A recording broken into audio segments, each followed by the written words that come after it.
Is everyone awake now? You all kind of walked in kind of in a slow trance, because I'd like to invite your attention this morning to the scripture reading. Our reading today comes from the book of Job, but because Hebrew has silent letters, not unlike French, it's pronounced Job rather than how it's spelled, Job. You will find the book of Job between the book of Esther and Psalms, which also has a silent letter in the first section of the Bible called the Old Testament. You'll find today's reading on page 468 in the Pew Bible, and you can also access the reading on your tablet or smartphone via the guest internet access. From Job chapter 19, verses 23 through 27, the first half. Oh, that my words were written down. Oh, that they were inscribed in a book. Oh, that with an iron pen and with lead they were engraved on a rock forever. For I know that my Redeemer lives, and that at the last he will stand upon the earth. And after my skin has been thus destroyed, then in my flesh I shall see God, whom I shall see on my side. And my eyes shall behold, and not another. My heart faints within me. Blessings on this reading of Holy Scripture this morning.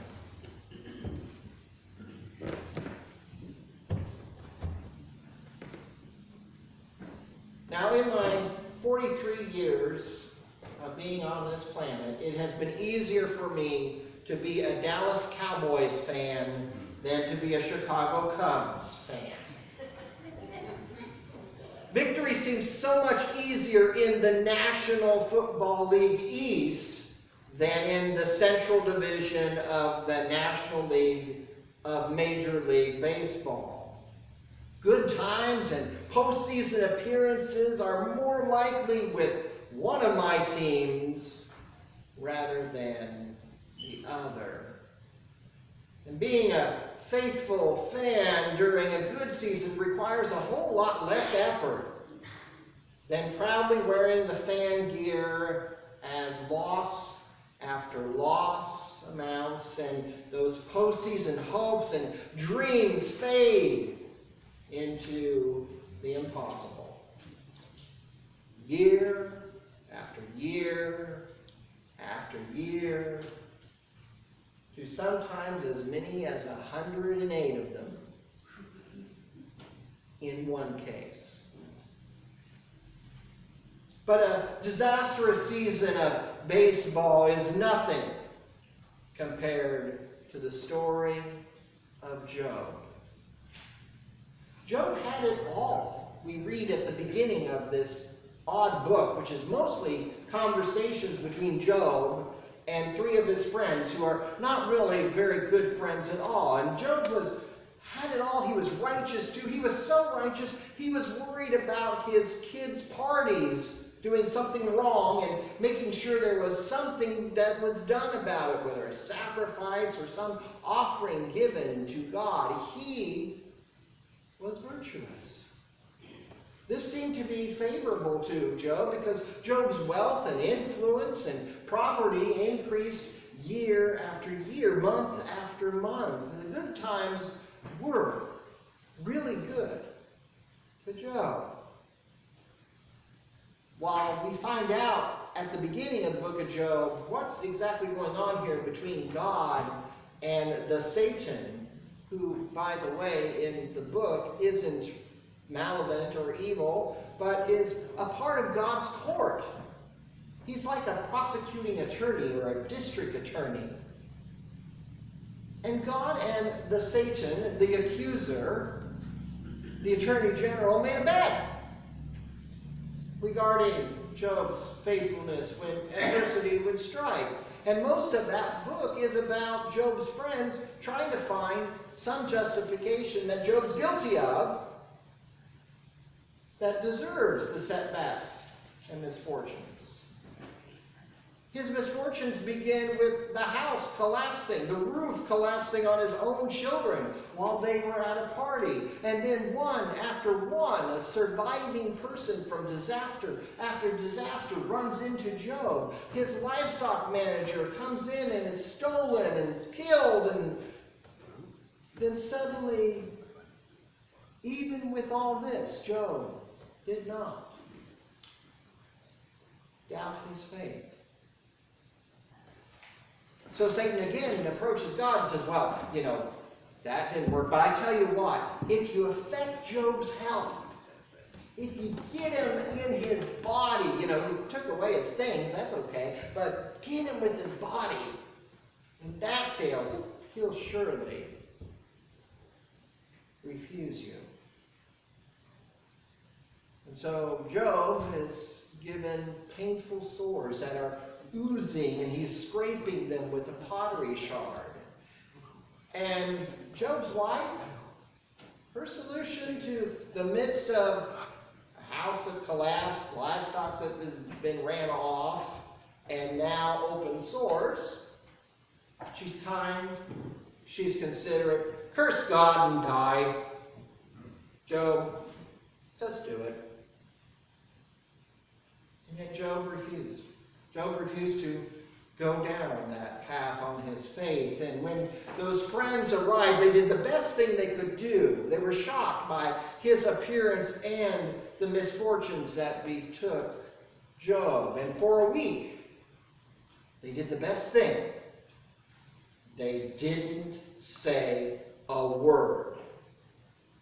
It's when they decided to give advice to Job was when they started to get in trouble, because Job will be questioning, he will be struggling, and he will vacillate between belief and unbelief, and he even expresses his anger towards God. But the one thing Job doesn't do is lose faith, holding on to it even in his pain and in his anger, even in the agony and wanting to die, affirming it. And when his soul is aching, he still worshiped God.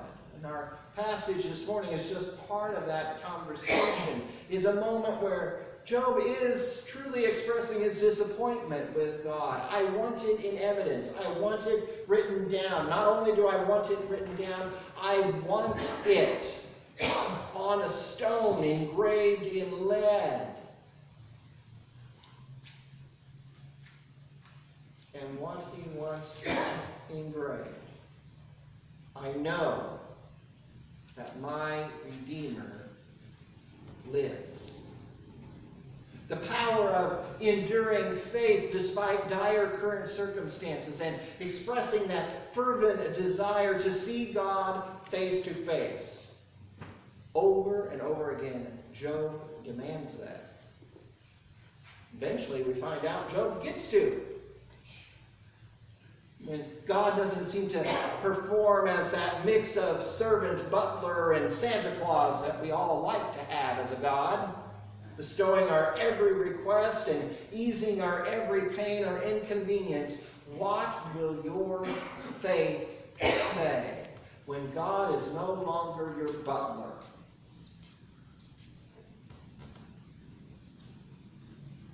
Often, many people walk away from it all. God wasn't there when I needed him. God, you weren't there when my family suffered. God, if you really loved me, you wouldn't have allowed any of this to have happened, and you wouldn't have given me the diagnosis. You wouldn't have had the accident. You wouldn't have had me be a victim of evil. Faith that is set up with only a cosmic butler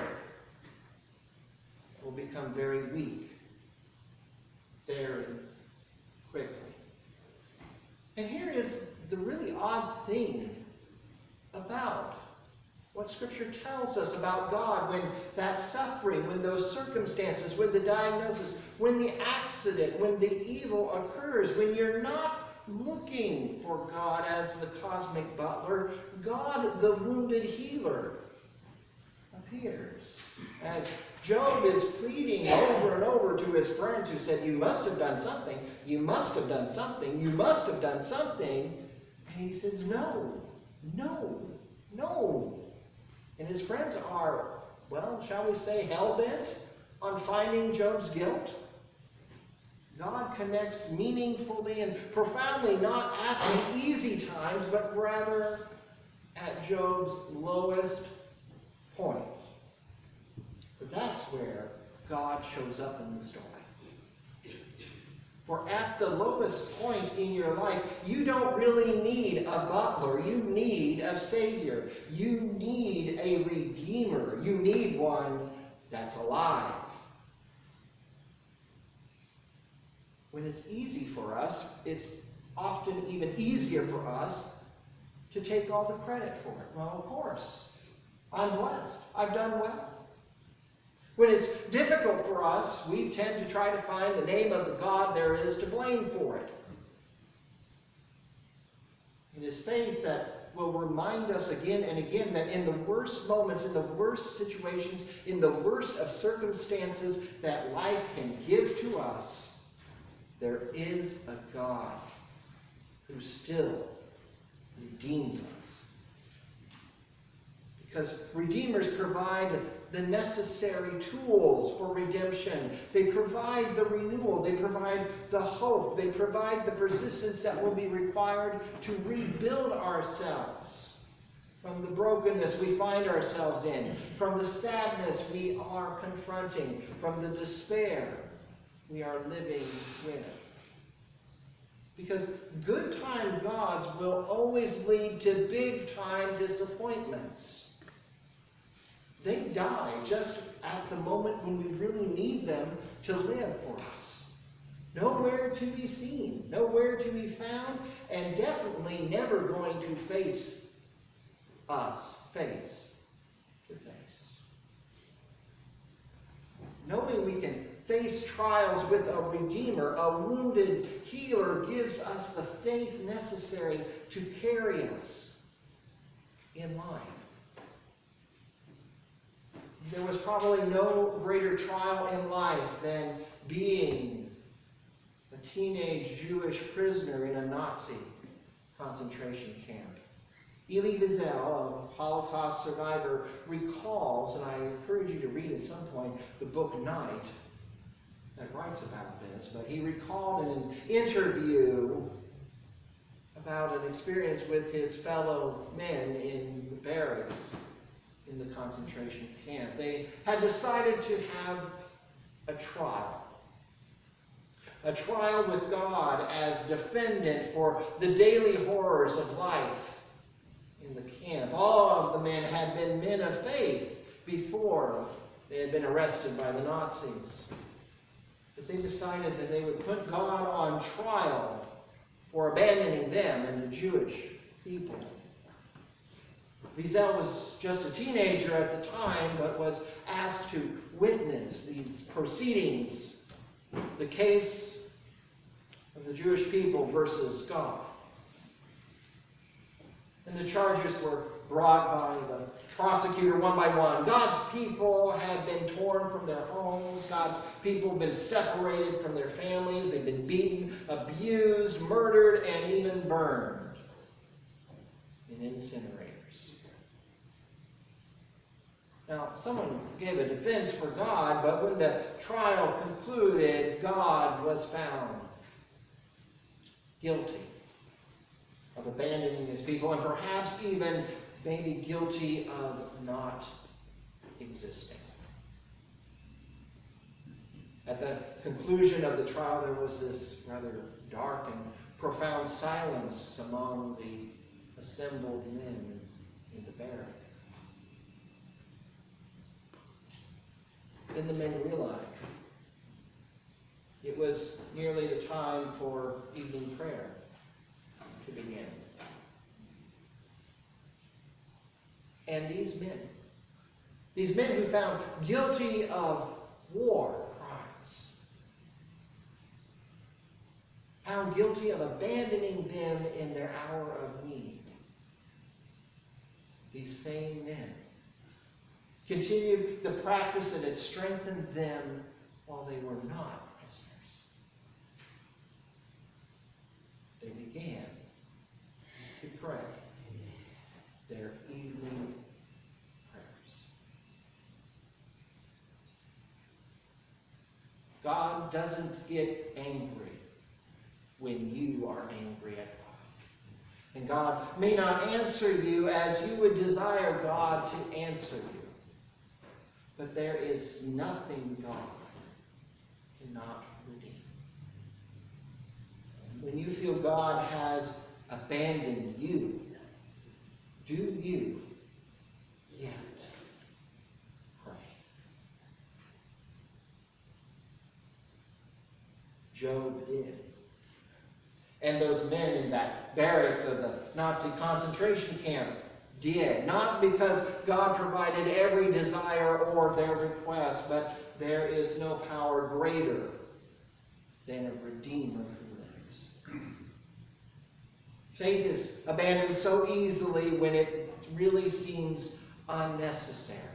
We can go along. We can do it ourselves. We can handle it ourselves. We can decide it for ourselves.